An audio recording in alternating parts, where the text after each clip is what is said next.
Welcome to the Unexplained Truths. Stories of life, healing, and unexplained events. We're your hosts. I'm Julie. And I'm Genevieve. And on this show, we will discover and uncover the hidden truths of life, healing, and unexplained events with our guests through real life stories. So get ready to be educated, enlightened, and inspired by our guests through their stories. Today, we have Raven Keys. Raven is a medical Reiki Master and teacher, as well as the founder of Raven Keys Medical Reiki International. She's also a certified hypnotherapist and meditation maven. She was the first to bring Reiki into the operating room with Dr. Oz and has been working with surgeons such as Dr. Sheldon Feldman, who formerly was the chief of breast cancer surgery at Columbia Presbyterian Hospital and is now at Montefiore Hospital in the Bronx in New York. Raven has been providing Reiki to patients before, during, and after their surgeries for 2 decades now. Based on this important work, she has created a new elite team of Reiki Masters known as RKMRI, Certified Medical Reiki Masters, who are trained to bring Reiki into the operating room and into any medical situation. In the world of professional sports, she has introduced Reiki to the NFL and the NBA. She was featured in national magazines such as Vogue and W. Raven was named Best Reiki Master in New York by New York Magazine and was televised as New Yorker of the Week on New York One for providing her volunteer services during her 8.5 months after 9/11. Her award-winning book, The Healing Power of Reiki, is an Amazon bestseller. Included in her second book, The Healing Light of Angels, Raven describes the ways in which the spiritual beings called the angels to support her work. Raven, thank you so much for being here today. Thank you. Thank you very much for inviting me.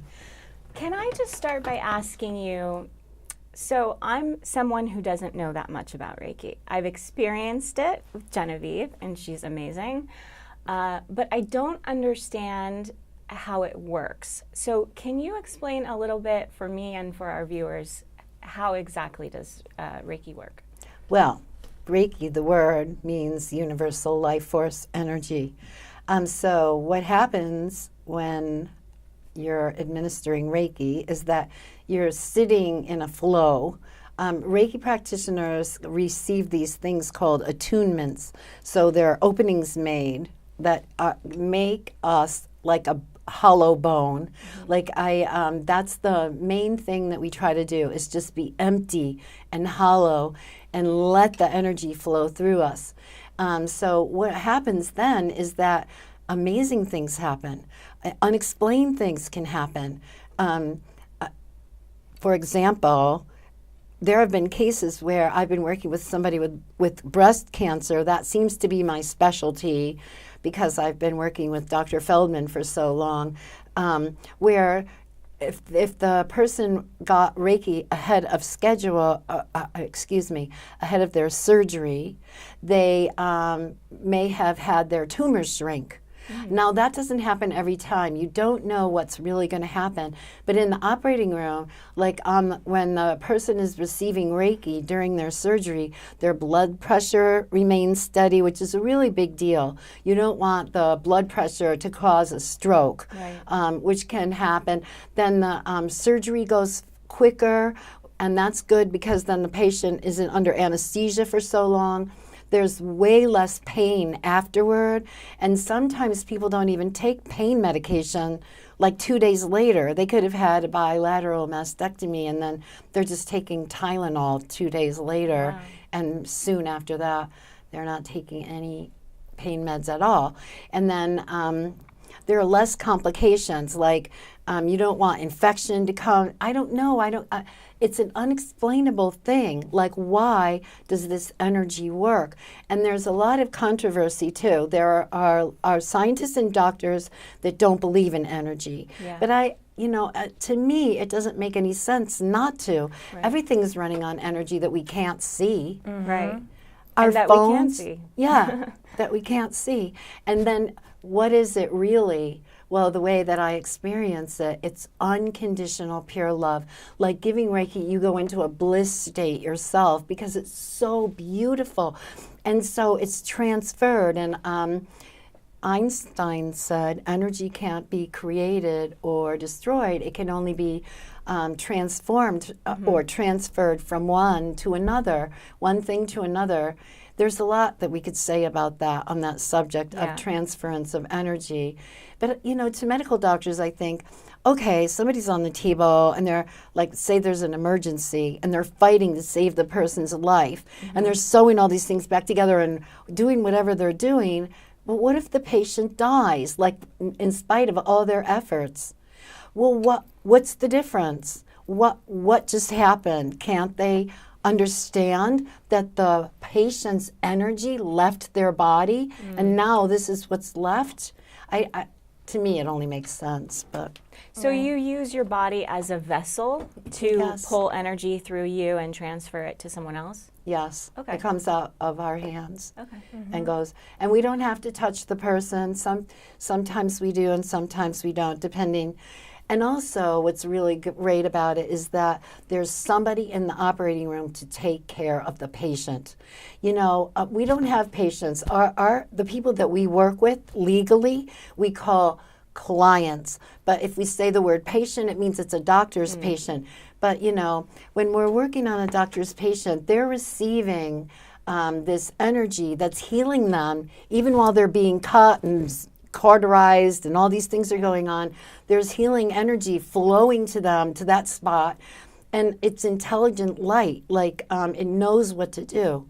So whatever needs to be done, we don't have to think about it. We just think about being the hollow bone. I asked to be the hollow bone. I am the hollow bone. However it's coming at the moment. And we get information. We actually get information about what's really going on with that person who is a human being. But, you know, the surgery is so complex that it's not unusual for this living thing to just go missing. Do you know what I mean? If there's a microsurgery going on, the doctor is so concentrated on maybe sewing a vein together that you can't even see with your naked eyes. They have like microscopes on, on a shield that they're looking through and whatever. It's like they don't have time to think about whose vein they're sewing. They have to put all their concentration in that one thing. Right. And how did you get involved in Reiki in the first place, or in all of this, really? Your journey is incredible. Well, I was an actor, and I was really happy doing that for many years. And then all of a sudden, I don't know, I had a private yoga teacher, and she came to my house, and my husband and myself were doing yoga with her. And this one day she showed up and she said, "Oh, I just took Reiki over the weekend, and I know how to do some Reiki now. So, Raven, you look really tired. I want you to lie down, and I'm going to do Reiki on you while I lead Michael in the poses." So this is when I realized you don't really have to be doing anything. Do you know what I'm saying? Except be missing in a way, not trying to direct it. Because if you're trying to direct it, sometimes you're doing the wrong thing because it knows what to do. You know, our minds are so powerful. So anyway, there we are. And she's got her hands on my feet and doing all this stuff. And I'm like, like I could feel it. It was so amazing. And she's not paying any attention to me at all. She's like directing my husband in his yoga poses. Bend a little more this way. Oh no, do this, lift your leg, whatever she was saying to him. And meanwhile, I was going into this incredible experience of joy and beauty, beautiful energy flowing through me. I didn't know what it was, but I wanted it. And I knew that I wanted to be able to do it for other people. So soon thereafter, through a whole set of circumstances, I ended up training with this person I never met. I just got a flyer in the mail. I didn't know who she was. I never went to a health fair. I don't even know how this thing came to me, but it was meant to be because she was the right one for me. And as anybody who practices Reiki knows, it finds you. You don't find it. You can try to because I was trying to get with the teacher that had trained my yoga teacher. never worked out. I get this thing and then it just happens. So I ended up becoming a Reiki master. And soon thereafter, then I got a job. I couldn't believe it. I went to, there was no manual or anything when I trained. It was 1995. For whatever reason, I didn't have a manual. I just had notes. And then I was invited by the person who owned Equinox Fitness, because it wasn't owned by a family in the beginning, to give her Reiki. So, I went there and I had my notebook hidden under, because I hadn't really practiced that much. All of a sudden, I'm a Reiki master. I had hardly ever worked on anybody, so I had my notes with all my hand positions and everything on it. And so so I put a towel over her eyes, and then I slipped out my notebook, and I'm like, and I'm just doing, like, turning the pages and doing what, it was really amazing. And so she hired me to do Reiki, and then because they had a PR team, all these magazine editors were coming and writing stories about Reiki, and it was really basically not a known thing at all. So now it's starting to get published in Vogue and W and all this stuff, and then they asked me to teach meditation at Equinox. Well, I had never taught meditation, but I took a lot of meditation classes. So I said, okay, I've gotten to a place where, and I recommend this highly. If you're asked by the universe to do something, just say yes, because you'll figure it out and you won't be left in the lurch. The universe will support you. So I said yes, and then in one of my meditation classes, there was a woman who came, and she came up to me after the class. She wasn't even a member of Equinox. She was the guest of someone. And we started working together because she had an injury that hadn't healed. And, and that was resolved, and all these other things were resolved. And then one day she called me and said, one day she just called me and she said, I need to see you right away. Tomorrow, can you see me tomorrow? I said yes. And so when she came to me, she was like shaking, and she said she had just been told she needed to have open heart surgery. And she had read an article, as had I, in the New York Times about Dr. Oz. And she was interviewing him the next day. And she said, oh, if he says that you can come in the operating room, because that's what the article was about, was how he embraced all this, will you come with me? I said, no, absolutely not. I will not be able to do that. I'm really sorry, but that's the last thing in the world I could ever imagine myself doing. I'm squeamish. I can't stand the sight of blood. I mean, really. I was really terrified of just the idea of it. But then when I was doing the Reiki session on her, I thought, well, let's get you ready. You'll go see him tomorrow, whatever. And right away, many of us, and everybody that I train works with spiritual helpers. And I always recommend angels, because angels are like just so pure. They're just pure love. They never say anything negative. Everything is approached from a positive standpoint, and there's power. Divine power, whatever that means, is their neighborhood, So you don't have to be worried about anything. There's only good going to come from that. So my guide has always been the Archangel Gabriel, and I figured that out through a whole set of circumstances. But nevertheless, Gabriel came right away and said, you have to say yes to her at the end of the session. Tell her that you'll go and give her your resume. And I thought, I must be making this up, because I had just written my resume the day before, and I thought, sure. Right. So I just followed the instruction.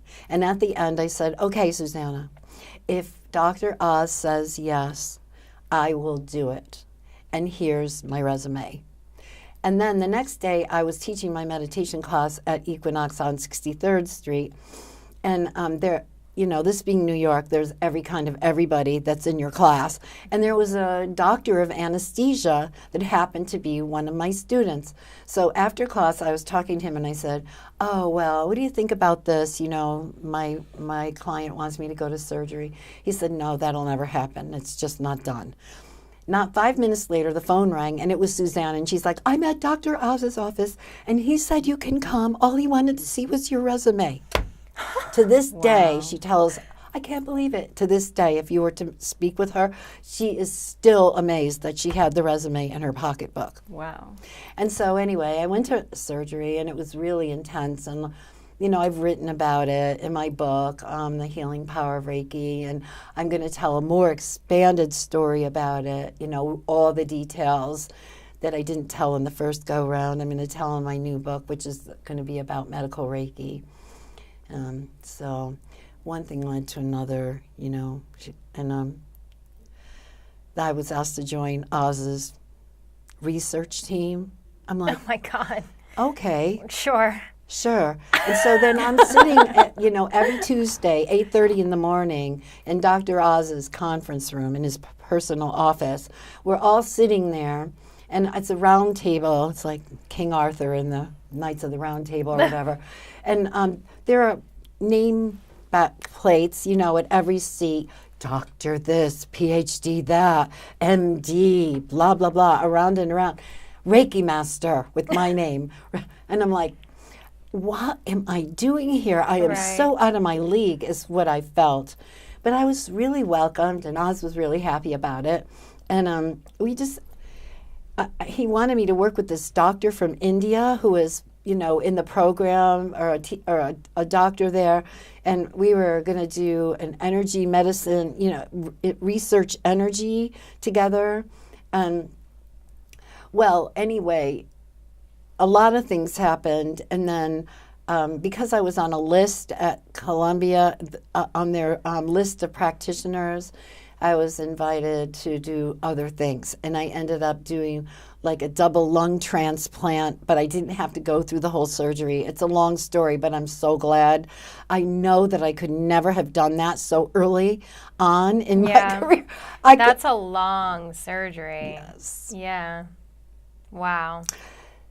Yes. And then right after that, the guy who got the double lung transplant, it was right before 9/11. Who knew? You know, Oh, wow. It was right before that happened. And if he didn't get his lungs exactly when he did, the operation took place on Saturday night. And if it didn't happen then, on Tuesday, everything was closed.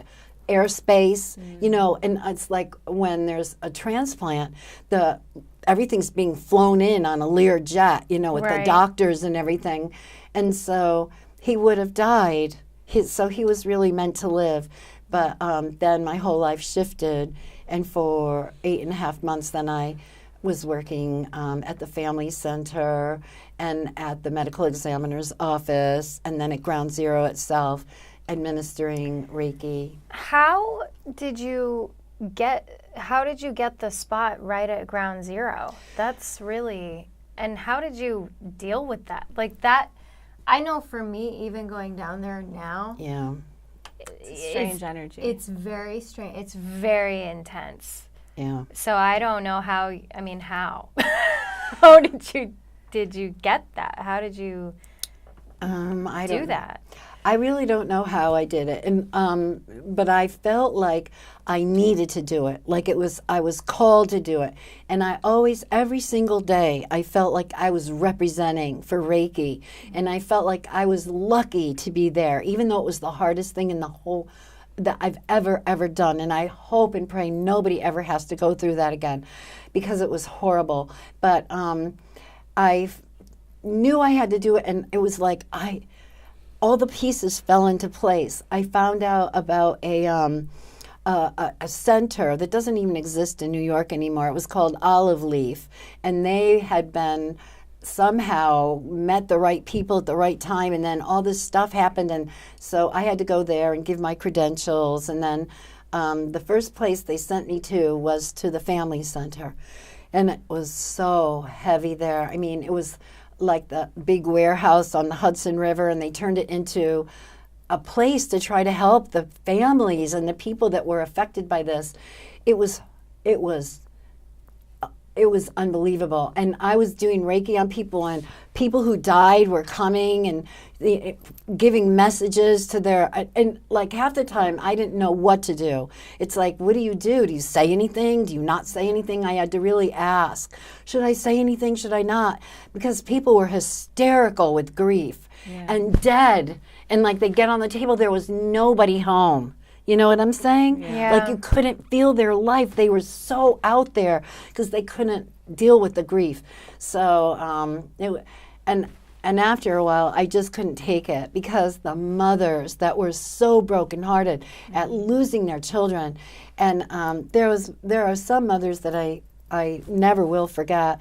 One was from Peru, and she was crying, and I didn't speak Spanish, and the person who was helping get everybody on the table spoke Spanish, so she came running in, and the woman was saying to me, my son, he was working in the restaurant. We are so poor. We're from Peru. He was sending money home to the family, and he died on his birthday. Like she was beyond hysterical. And then it's like, what do you do? And like we had been told, don't, hug the people or whatever. You can't not hug somebody that's like in that situation. So, of course, we were absorbing. And I had this feeling like if only I could take a little bit of this grief away from this person. Like I didn't realize that I was taking it in, that I was like taking it in. And that's not Reiki. Yeah. You don't take anything in. It's a one-way street. But this transcended my job. Do you know what I mean? It was like I was a human being in this situation trying to help these people. And I cried every single day. Every night when I got home, I just wept. And so finally, when a woman had grabbed onto me, a mother, and was screaming bloody murder and had pulled me down to her face and said, do you see my daughter? Can you see my daughter? Ah! Like she just went crazy. God. And I thought, it took like, they had like mental health workers who had come from all over the United States, and all these people rushed in to try to calm her down. She had to be helped off the table. She couldn't even walk. It was like, I can't do this. I can't be in this environment. So I asked to be transferred to the medical examiner's office, which is so we had this tent set up on the sidewalk across the street from the morgue. The medical examiner's office is where all the mortuary stuff goes on and everything like that. And it was like the crime center for all of New York City and really the country. FBI, CIA, you name it, NYPD, police from all over the country, especially in New York, state police, firefighters, fire marshals, all these people and mortuary people who had DMORT, disaster mortuary operational response team. People were here from all over the United States with all their skills, forensic science, dentists, all these people were getting on the table. And part of our job was to go out and salute when the ambulances came in with the dead. And so it was a really intense environment to work in. And people that didn't believe in Reiki, and this is really something that's big for me, is that they didn't believe anything. They never heard of Reiki. They didn't know what it was. And when they were coaxed to get on a table, because everybody was exhausted beyond words, and they were overworking themselves and had this feeling that they could never do enough. No matter how much anybody did, they felt like they weren't doing enough, and that was rampant. And survivor guilt, because people had lost their friends, their brothers, their fathers, sisters, lots of things.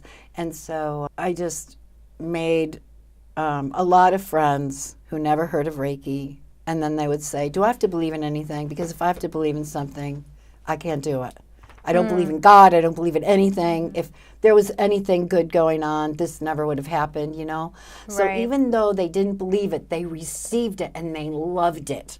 And they would just keep coming back for more. How do you say that? Reiki? It's like, like the Brooklynese, whatever. It was really amazing. They had to shut down our tent because they needed more space for refrigeration trucks. So then the Port Authority Police Department found out about us. And we were invited to go to Ground Zero to their trailer. So that's how I got to Ground Zero. And I arrived there the 1st of January until the site closed, which was right before Memorial Day. And so I was there the night before the site closed, and everybody was gathering together and passing out gifts to each other and stuff like that. And I got a gift from one of the Port Authority Police Department officers who had a big responsibility for guarding the buildings at night. That was his shift, and he gave me a key to the World Trade Center. Yeah. Wow. So I have this key that says World Trade Center, and on the other side it says "Do not duplicate." Wow. Wow. It's one of my most treasured things. Where do you keep it? It's hidden away in my New York apartment. Yeah. Yeah, I don't look at things, you know. Like I had so much PTSD myself at the end, Yeah. and then I lost my kidney, from all the toxicity. Wow. Yeah, I mean, nobody ever told me that except the angels, but I always listen to what they say. There's so much that we can't prove. Yeah. You know what I mean? Like Dr. Feldman has said that himself. He has written about it and spoken about it. If we have to prove everything, we won't really be able to help our patients as much as we can if we have to prove every last thing. But he really wants to prove the effects of Reiki. We might never be able to measure love or what this unconditional pure love that is the universe that makes all of our cells alive. Maybe we'll never be able to prove that it exists. I don't know, but we can prove what it does. And so for that reason, I don't know. I don't think this is really a very common thing for we the people to be able to pay for a medical study. It's very expensive to do research. There are a lot of people that have to be paid for what they do. So I founded a company for a while, for all these years of working together and him witnessing the benefits that his patients have received from having Reiki in the operating room.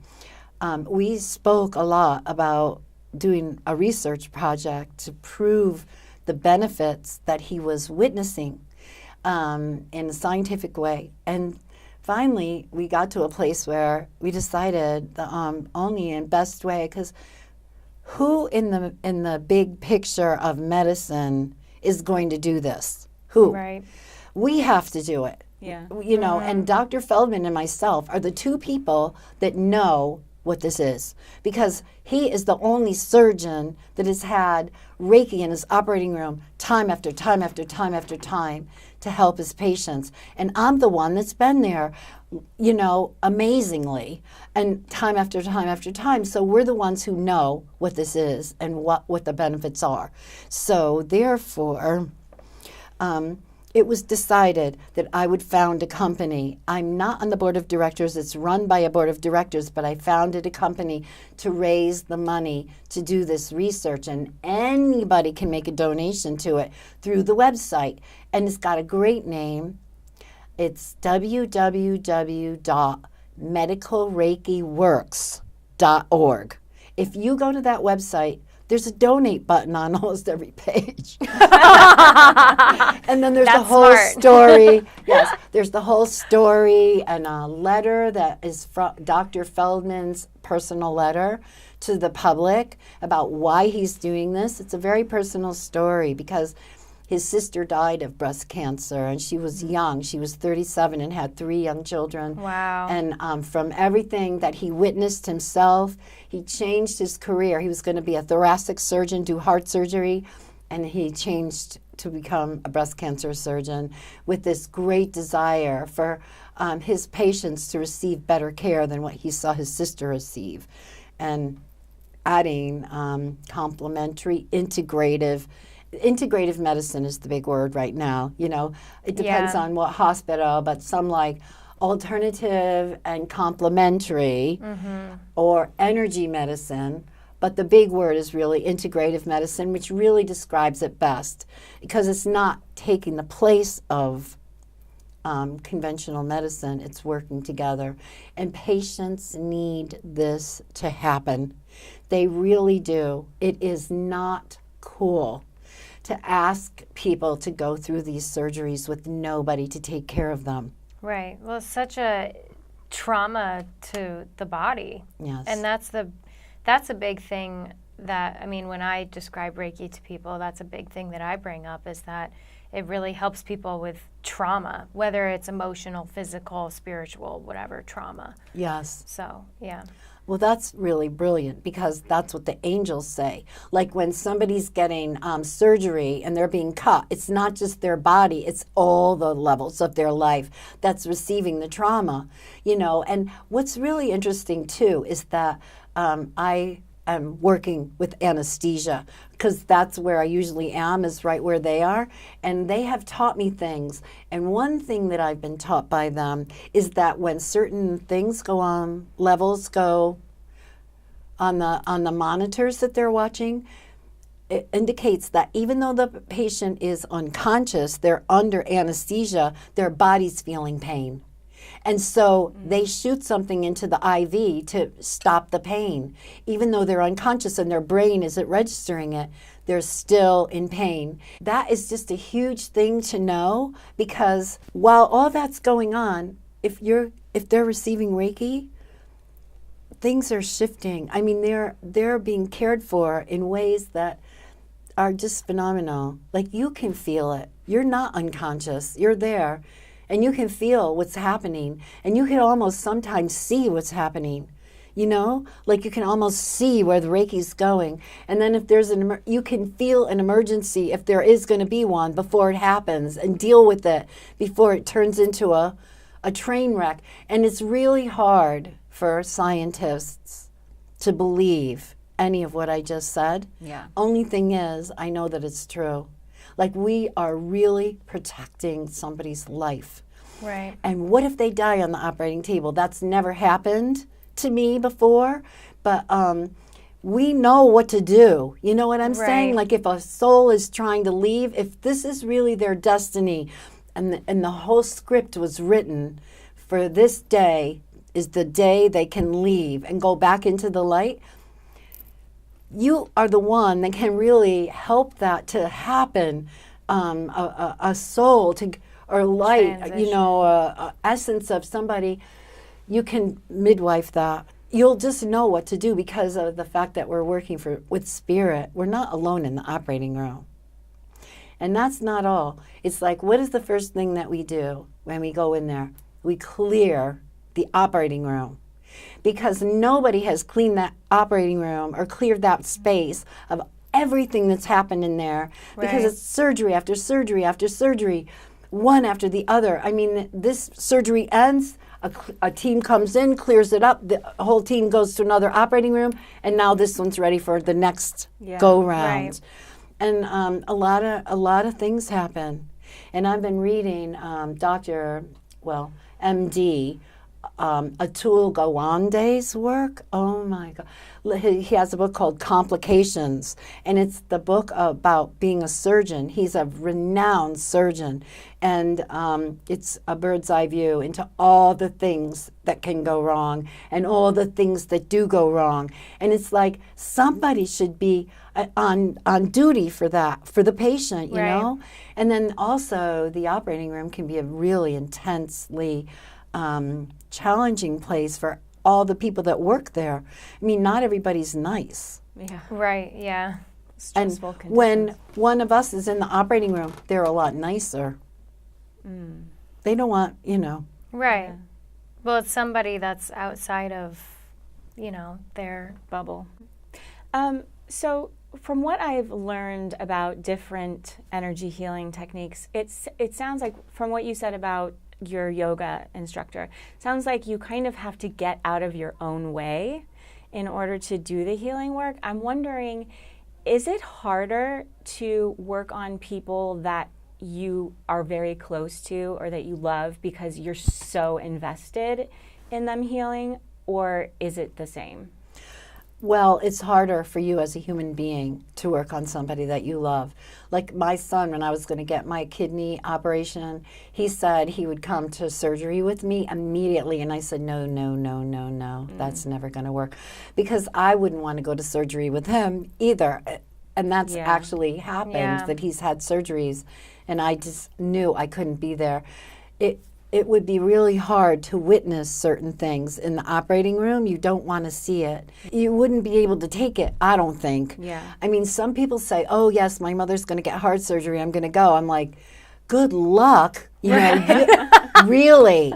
You want to see that? Like the electric saw, you know, and all that I don't stuff? think I would be able to do that with a family member or a spouse or anything. Yeah. It's like that's too much. Just for me. I mean, but in terms of the energy, it doesn't matter, right? No, it doesn't matter. It's still to be the hollow bone. That is the main job because you're the channel of intelligent energy. And Dr. Usui himself, who started Reiki, he actually uncovered Reiki. It was an amazing event that took place. Like he, for 28 years, was traveling everywhere and through all these countries, seeking enlightenment. And that's what he was doing. He was meditating and meeting with monks and doing all these things and taking on these practices. And ultimately, after 28 years of doing all this, he was on a mountaintop and the enlightenment came. And unbelievable to him, it was a complete surprise. He was not looking for a healing technique at all. But in the light, there were symbols made out of light that were like floating in the light around him. And a voice was saying, these are the keys to healing. Make sure they are not lost. Well, you know, then he started Reiki. And what's really interesting about that, too, is that he and Albert Einstein were contemporaries. And they both came to the conclusion that they match each other. You know, what they discovered matches what the other one discovered. And the only thing is, you know how there's opposites? Whenever there's always an opposite action or reaction. Mm-hmm. Albert Einstein's greatest grief in his life was that his special relativity theory, E equals mc squared, was used to create the atomic bomb. That is how much power there is to destroy the world. On the other side, there's this that can only be used for healing. It can never, ever, ever be used for anything but good. But that's how much good is available in Reiki, is that much. Mm-hmm. You know? So I think that in some ways we're only beginning to understand how powerful this Reiki actually is. Yeah. And so getting back to your question, I never had a friend of mine or a close relative be diagnosed with breast cancer, except one in England. And it really changed everything for me, you know, because I knew what was coming down the pike. But there was nothing I could do except give her Reiki. And then in England, they're not as forward thinking as here. There was no way I was going to get in the operating room.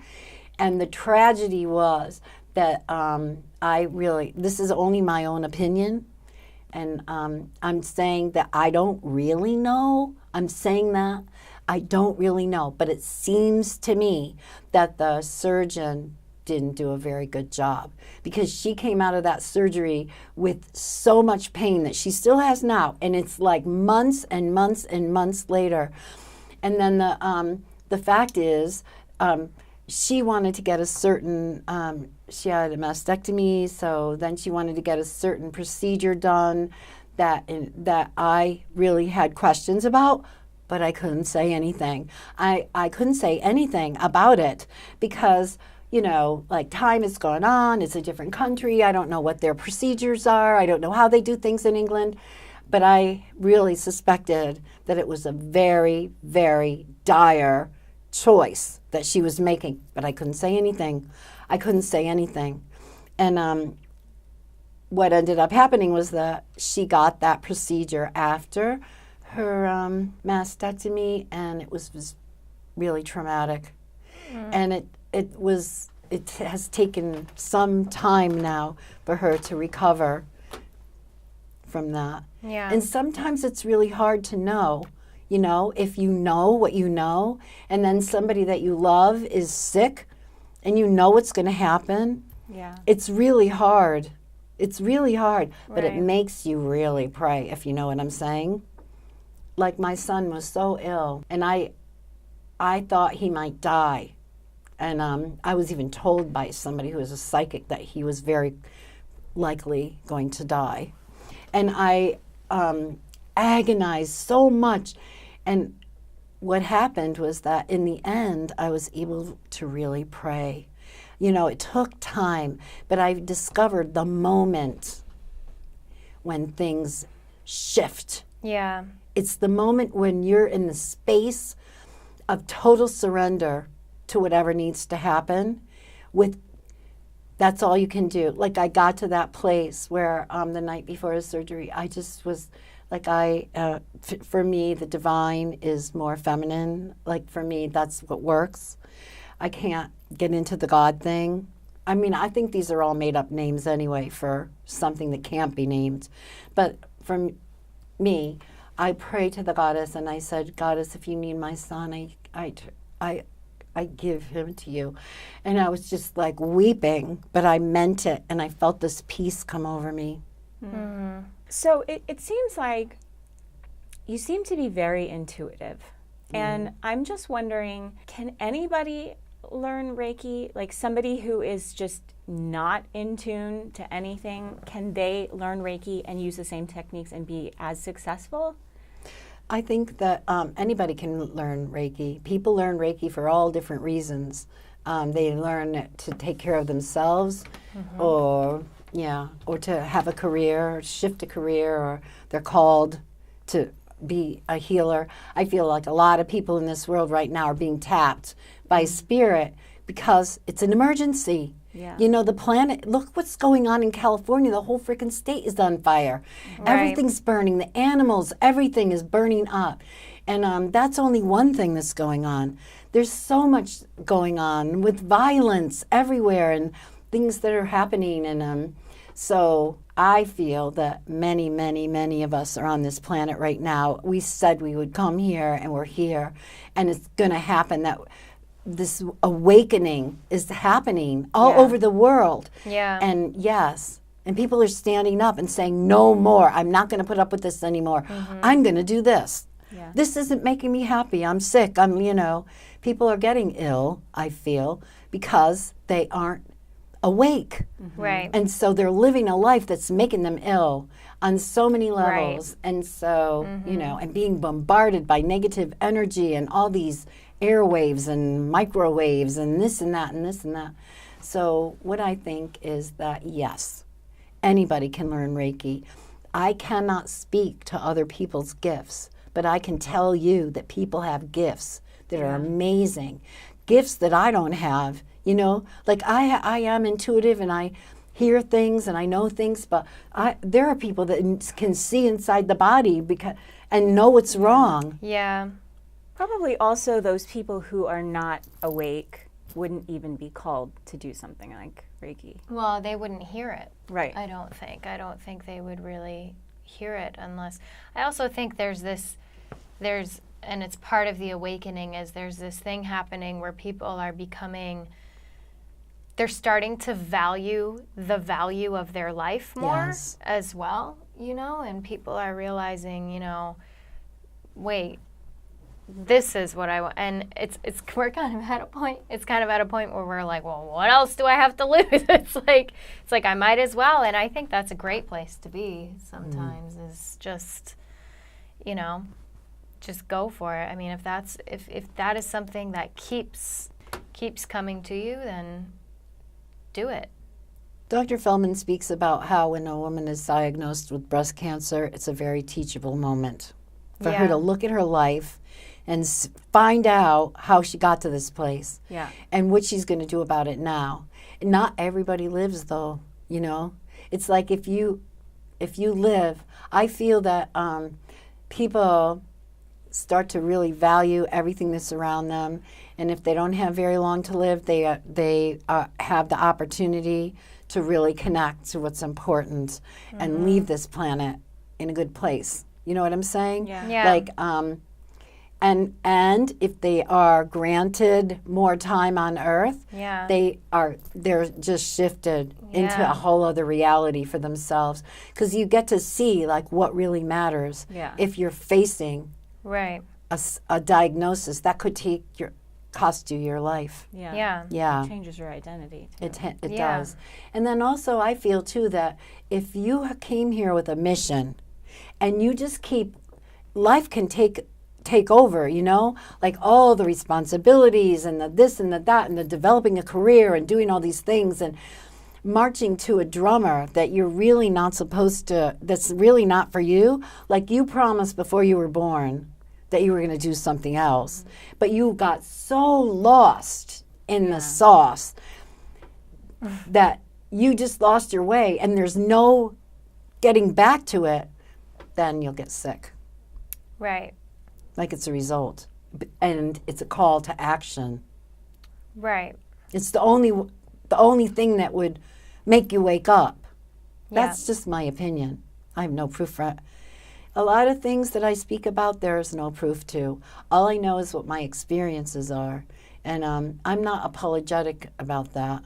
And it's been very, very stressful for me to be thinking about the next book I'm writing. I wrote 2 books, it was easy. Yeah.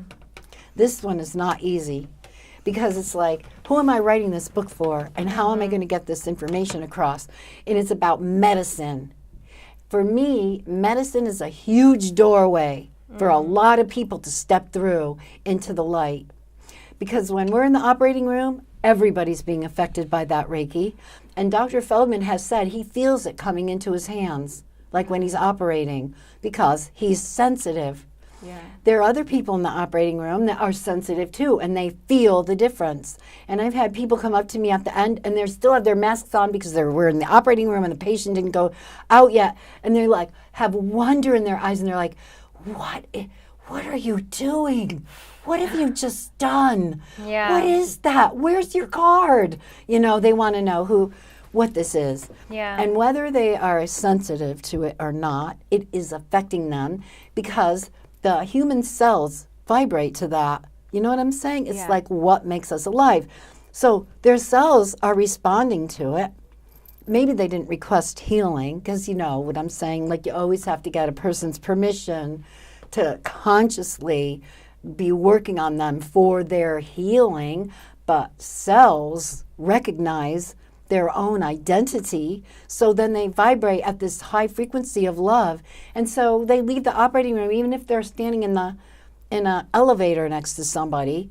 Their cells recognize something in them. You know, it's like a really big way to pass the energy of light and change Yeah. the world. Have you guys ever thought about doing a documentary? That would be nice.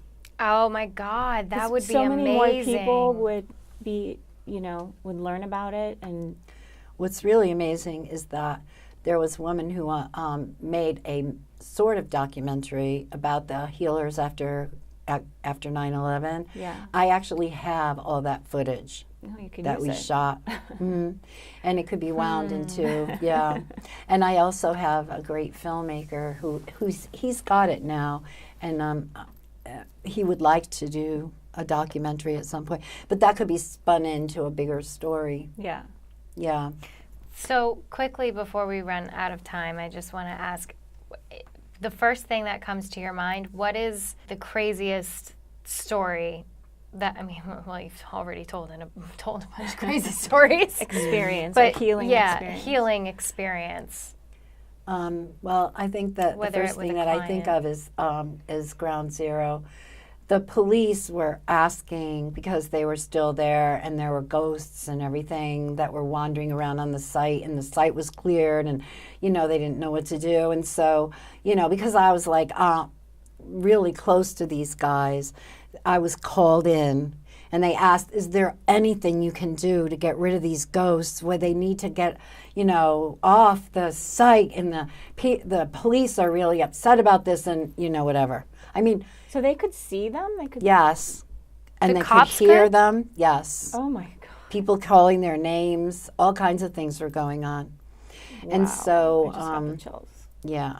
Wow. So I got a crew together. Some of the healers that had worked at Ground Zero, police officers and firefighters and all kinds of people came down to Ground Zero. And I was connected up with a shaman in New Jersey, that Sandra Ingerman, who's a very well-known American shaman, sent me to. Sandra's amazing. I've done a lot of work with her. But so anyway, we did this thing. And as it turned out, there was a film crew that filmed the whole thing. And it was like the wind whipped up, and it was like there was dirt just blowing up, like during the ceremony. All this stuff was going on, and you could feel the energy and the beings just leaving, and it was really, really intense. And at the end, the one who gave me the key, at the end of that ceremony, he took over and thanked me for never letting them down. And he gave me a flag that's folded up that had flown over the site. And so people were there filming this. And then he took me by the arm, and there was a gourd that had been spun into this whole story along the way, and it had a lot of objects in it. And so he picked up the gourd and put his arm through mine, and we went down this stairway into Ground Zero. And the film crew was filming, but there was no sound. And when we listened back, watched the film back, there was singing that was captured on the film. There was this high singing. Oh my God. Yes. That's crazy. Yes. Wow. Mm-hmm. They were singing. The angels were singing, I feel. The angels were singing. That's a good story. That's a great story. Wow. I almost fell out of my chair. Careful, Julie. Don't fall. Is there one last message that you would like to give? Believe in yourself and know that you're divine, that you have a spark of light inside you that's so beautiful and divine. And I don't even know if divine is the right word. It is of the universe. We are all children of the universe, and we all deserve to be happy and to shine. Our light needs to shine, and we have to help each other and remind each other, I see you. I see you. I think a lot of people need to hear that message. Mm-hmm. I think Thank so you. too. Thank you so much. Thank you so much for the opportunity. Of course.